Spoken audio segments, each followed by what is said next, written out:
नमस्कार। आज हम एक बहुत ही अहम विषय पर बात करने वाले हैं, सिख गुरु परंपरा। जी।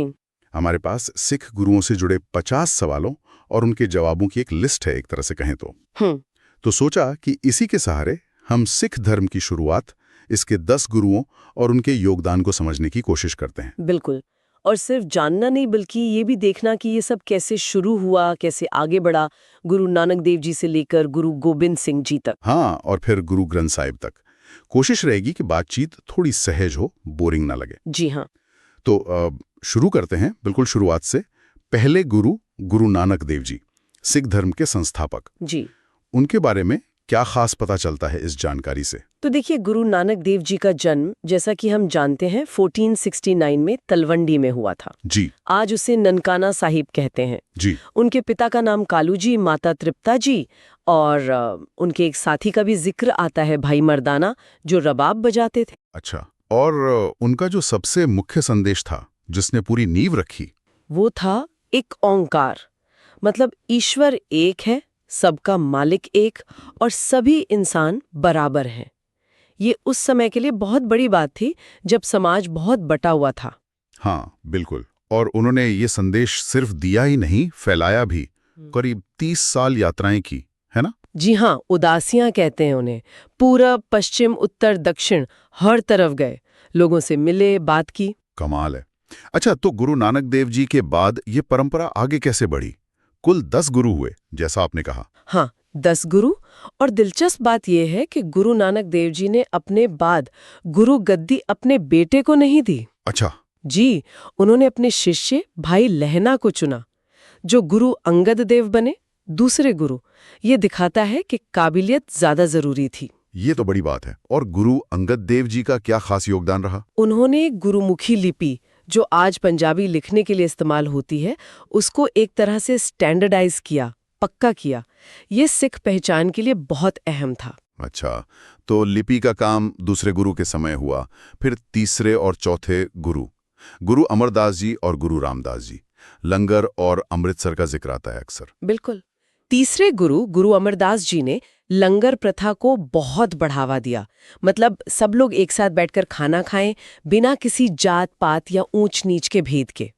समानता का प्रतीक। हाँ, और उन्होंने आनंद कारज, जो सिख विवाह की रस्म है, उसकी भी शुरुआत की।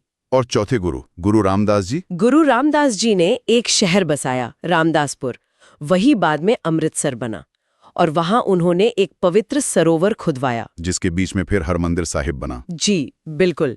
वो बनवाया पांचवें गुरु गुरु अर्जन देव जी ने। तो आप देख रहे हैं कैसे हर गुरु ने कुछ न कुछ ठोस जोड़ा है। लिपि, लंगर, एक बड़ा केंद्र। हाँ, ये एक पूरा विकास दिखता है। अब आते हैं पांचवें गुरु गुरु अर्जन देव जी पर। इनका काम बहुत बड़ा माना जाता है, लेकिन इनका अंत बड़ा दुखद हुआ। हाँ, गुरु अर्जन देव जी का योगदान वाकई बहुत बड़ा है। सबसे जरूरी काम तो था आदि ग्रंथ का संकलन। आदि ग्रंथ, इसमें क्या क्या था? इसमें पहले 4 गुरुओं की वाणी थी, गुरु अर्जन देव जी की अपनी वाणी, और साथ ही कबीर, नामदेव, रविदास, बाबा फरीद जैसे कई हिंदू और मुस्लिम संतों की रचनाएं भी थीं।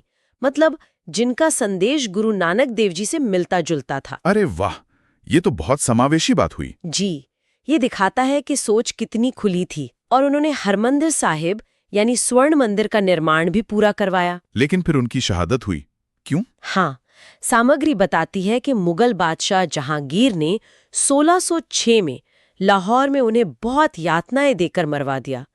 कारण कई थे, सिख धर्म का बढ़ता प्रभाव, आदिग्रंथ का संकलन, कुछ राजनीतिक वजह भी थीं। ओह, ये सिख इतिहास में एक टर्निंग पॉइंट था।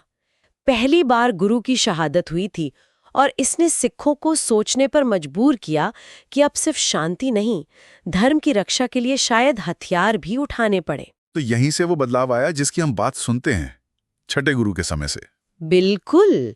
छठे गुरु थे गुरु हरगोबिंद जी, गुरु अर्जन देव जी के बेटे।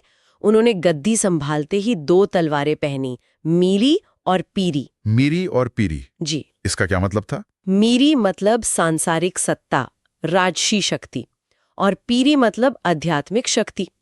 उनका कहना था कि सिखों को अब दोनों की जरूरत है, धर्म की रक्षा के लिए ताकत भी चाहिए। अच्छा। उन्होंने अमृतसर में हरमंदिर साहिब के ठीक सामने अकाल तख्त बनवाया। वो सांसारिक मामलों के लिए था और एक छोटी सी सेना भी रखी। तो ये एक बड़ा कदम था। हाँ, ये संतुलन दिलचस्प है, अध्यात्म के साथ शक्ति। अच्छा, फिर 7वें और 8वें गुरु, गुरु हरराय जी और गुरु हरकृष्ण जी। 7वें गुरु गुरु हरराय जी शांति प्रिय थे। उन्होंने गुरु नानक देव जी के मिशन को ही आगे बढ़ाया। वो दवाखाना भी चलाते थे। और 8वें गुरु गुरु हरकृष्ण जी बहुत छोटी उम्र में गुरु बने थे। उन्हें बाला गुरु भी कहते हैं। दिल्ली में चेचक से उनकी मृत्यु हो गई थी। ओह, बहुत कम उम्र में। जी और फिर आए 9वें गुरु, गुरु तेग बहादुर जी। जी इनकी शहादत का जिक्र बहुत होता है। हाँ बिल्कुल। 9वें गुरु गुरु तेग बहादुर जी छठे गुरु के बेटे थे। उनकी शहादत तो मतलब धार्मिक आज़ादी के लिए एक मिसाल मानी जाती है। क्या हुआ था असल में? हुआ ये था कि उस समय औरंगजेब का शासन था और जबरदस्ती धर्म परिवर्तन करवाया जा रहा था। तो कश्मीरी पंडितों का एक दल गुरुजी के पास आया मदद मांगने। गुरुजी ने उनका साथ दिया। उन्होंने कहा कि किसी पर भी अपना धर्म छोड़ने के लिए दबाव डालना गलत है।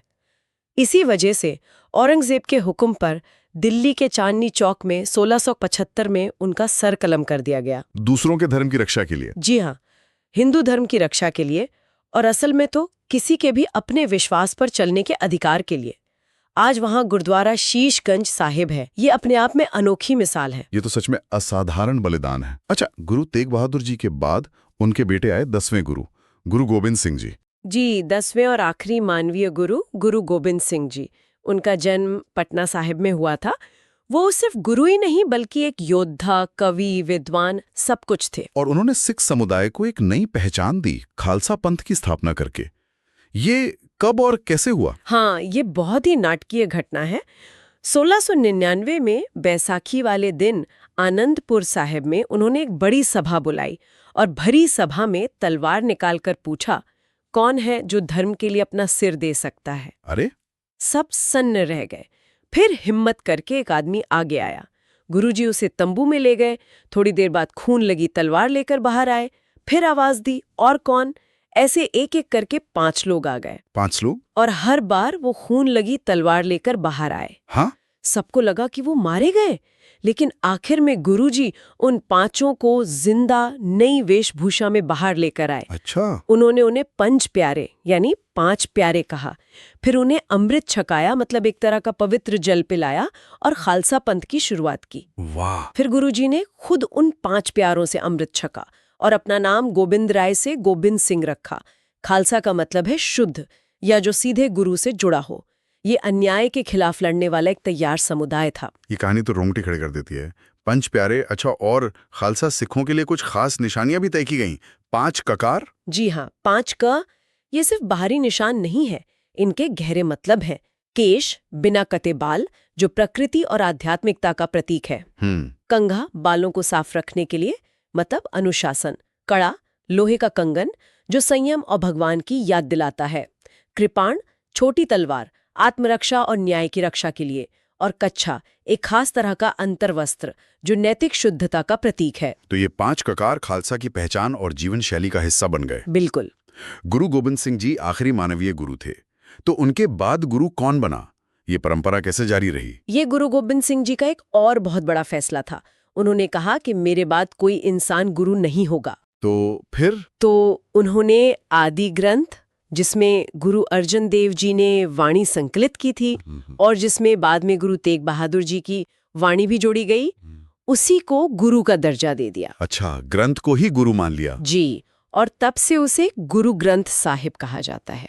वही सिखों के शाश्वत गुरु हैं, मतलब ज्ञान और शब्द ही सबसे ऊपर है। ये तो बहुत ही अनोखी बात है, शब्द को गुरु मानना। गुरु ग्रंथ साहिब की लिपि तो गुरुमुखी है ना? जी, गुरुमुखी लिपि में है। और गुरु गोबिंद सिंह जी का निधन कहाँ हुआ? उनका निधन 1708 में महाराष्ट्र में नांदेड़ नाम की जगह पर हुआ था। वहां आज तख्त शखंड श्री हजूर साहिब हैं। तो ये 10 गुरुओं की पूरी यात्रा हो गई। जी।